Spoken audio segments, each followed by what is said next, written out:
Hey guys, welcome back. In this tutorial, I'll show you how to change the content maturity level on Roblox. This is super helpful if you're a parent setting up controls or if you need to manage your own account. First, log into the parent account that manages the child profile. Once you're signed in, click the gear icon at the top right and choose Settings. Inside Settings, head over to the left panel and click on Parental Controls.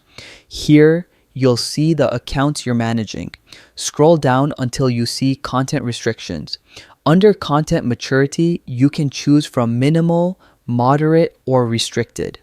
Minimal allows the most access, while Restricted is the strictest. Now, if you're trying to change maturity settings for your own account, you'll need to verify your age first.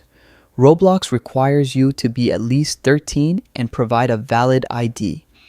And that's all it takes to update content maturity on Roblox.